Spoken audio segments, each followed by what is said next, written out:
Assalamualaikum warahmatullahi wabarakatuh. Halo, hari ini hari Kamis ya. Saya ingin sharing analisa XUSD untuk hari ini.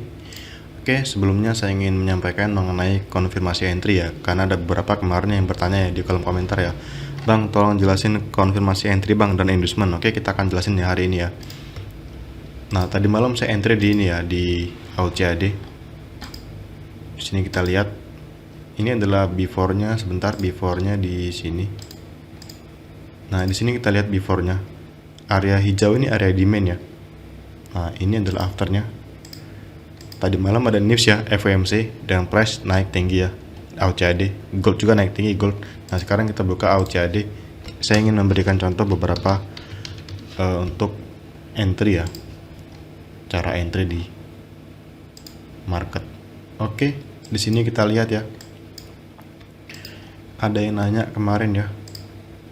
Di sini kita lihat untuk daily itu biasnya bullish ya daily ya. Biasnya bullish. Oke, sudah kelihatan ya biasnya bullish. Nah, sekarang kita cek di time frame M30 untuk entry-nya. Nah, di sini kita lihat M30 pergerakannya seperti apa. Di sini kita lihat ini pullback valid. Oke. Pullback ini juga valid. Pullback ini juga valid. Sebentar. Seperti ini. Pullback. Oke, pullbacknya diambil ya di sini. Dan ini adalah inducement ya. Pullback yang diambil akan menjadi inducement. Oke, paham ya? Dan di sini sudah menjadi low valid dan di sini sudah menjadi high yang valid. Oke. Nah, high ini di break ya. Nah, ini adalah change of character. Oke. Kenapa change of character? Karena tren sudah berubah dari bearish ke bullish, yang artinya struktur bearish telah terpecah. Oke. Nah, kemudian zone buy kita adalah di sini. Area ekstrimnya. Oke. Nah, kemudian di sini kita lihat kemarin saya masuk buy itu di harga ini ya. Saya nggak dapat harga ekstrim, tapi saya berani entry di sini meskipun malamnya akan ada news, karena kemungkinan news itu akan mempercepat arah harga aja ya. Jadi kalau misalnya kemungkinan teknikalnya itu bullish, jadi news itu dia mempercepat harga ya. Boom. Nah, di sini adalah area buy side liquidity-nya. Nah, ini contoh konfirmasi entry secara mekanikal ya buat teman-teman yang nanya ya. Oke, sekarang kita masuk ke XAUSD. Untuk analisa XAUSD kita masuk menggunakan forex.com. Boom. Terbang tinggi sekali ya, gold ya, luar biasa ya. Di sini kita lihat teman-teman semua, kita akan fokus di time frame M15 ya. M15 di sini kita lihat ini adalah pullback yang diambil. Boom, oke, ini adalah breakout structure. Dan high itu berarti adalah supply ya di sini. Dan sudah di break teman-teman. Berarti ini adalah keadaan change of character dari bearish ke bullish ya. Apakah harga akan mengalami kenaikan lagi? Ini adalah area buy kita ya. Tadi malam harga dari 1982 ke 2027 400 pip teman-teman. Gold ini pergerakan sangat liar sekali ya. Kita harus hati-hati ya teman-teman. Mungkin harga akan pullback ke sini ya. Mungkin ya. Tapi saya nggak masuk sell dulu ya. Kecuali kalau di sini ada setup sell. Nah, kenapa di sini saya nggak mau sell dulu? Di sini ada liquidity teman-teman, ada liquidity. Jadi kita itu sebelum kita mapping kita harus marking dulu di mana liquidity-nya. Oke. Di sini kita lihat ya. Struktur daily itu masih strong bullish teman-teman ya. Kalau di sininya. Di sini kita lihat ini change of character. Oke teman-teman, kita detail ya. Ini penting ya teman-teman ya. Di sini kita lihat ini pullback diambil. Oke, breakout structure. Ini pullback ya diambil.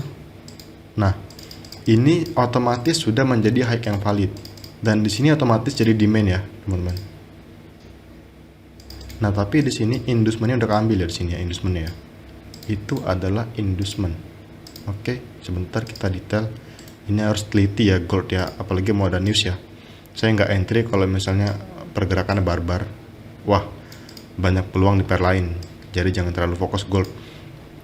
Nah, di sini kita lihat price naik kenceng ya dari sini ke sini ya. Nah, dia bisa aja mungkin akan naik lagi ke sini gitu ya. Dan ini menjadi area buy side liquidity. Memang di sini dia berubah ya trennya dari bearish ke bullish. Dari bullish ke bearish. Tapi kan itu kan hanya internal structure. Di sini pun sama ya. Di sini di area sini waktu dia akan turun ke sini, dia sempat berubah trennya untuk ke sini untuk menuju area buy daily. Tapi daily-nya tetap bullish daily-nya. Oke, daily-nya tetap bullish. Nah, sekarang di mana equal high yang saya maksud? Nah, di sini kita lihat di H4. Di sini ada equal high, teman-teman. Sebentar kita hapus dulu ini biar kelihatan. Ini high. Ini high. Supply ini lemah. Bukan supply ding ya, karena apa? Karena ini adalah area buy side liquidity daily. Belum tentu harga akan kesini lalu turun. Kalaupun kita mau cari sell scalping, kita harus menunggu area ini diambil dulu, equal high ini diambil dulu ya, karena harga itu pasti akan mencari liquidity, menuju liquidity equal high. 1 jam ya, 1 jam.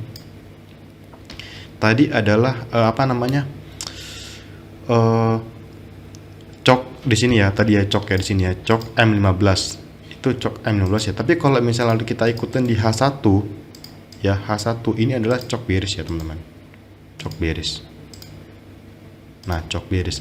Sedangkan di sini pullback terakhir dari H1 inducement. Inducement di H1 adalah cok di M15. Nah, kita harus teliti bahwa pergerakan harga ini dia lebih respect time frame besar. Jadi kita akan fokus ke time frame besar. Nah, di sini kalau kita mau berasumsi untuk time frame H1 berarti di sini adalah supply ya, di sini adalah supply. Karena apa? Karena di sini sudah cok ya, teman-teman. Sudah cok. Oke. Ini masih di dalam trend bearish ya kalau di H1. Ini adalah equal high, kita jangan sell di sini ya. Mungkin dia akan turun, mungkin respect gitu lalu turun sedikit, tapi jangan sell karena apa? Di sini ada equal high. Yang namanya equal high itu pasti akan di swap, pasti. Jadi masih sangat mungkin harga ke sini. Masih mungkin. Ya, masih mungkin. Apalagi hari ini banyak news. Jadi kesimpulannya untuk H1 gimana, Bang? H1 tren berubah dari bullish ke bearish, change of character, dan di sini tapi di sini ada ada inducement minor, yang berarti di sini juga bisa dikatakan boss breakout structure. Oke. Ini agak tricky ya, agak membingungkan ya. Saya juga agak sedikit bingung sebenarnya ini. Terus terang, dan di sini adalah high yang valid. Kalau dia di break, dia akan jadi change of character. Tapi kalau kita nggak menganggap ini sebagai boss dan ini, karena kalau kita marking secara inducement di sini, ini bukan pullback ya, ini inside bar. Ini inside bar. Dan di sini kita fokus di sini ya, fokus candle ini, lalu ke candle di sini. Ini single move ya, bukan pullback. Nah, ini pullback di sini pullback. Nah, berarti ini itu inducement. Ya. Kalau kita bicara major inducement-nya. Karena ini hanya minor inducement di sini, minor. Nah, ini major inducement. Oke, ini bukan boss. Nah, zone sell kita di sini, zone sell kita di sini. Di sini. Nah, kita bisa mencari konfirmasi di sini di 2000, pokoknya di area sini ya, di fair value gap 2085. Ekstrim di sini. Nah, ini area sell untuk H1. Kita fokus major. Nah, tapi kalau kita untuk rank hari ini di M15, zone buy kita di sini. M15. 1986. Oke.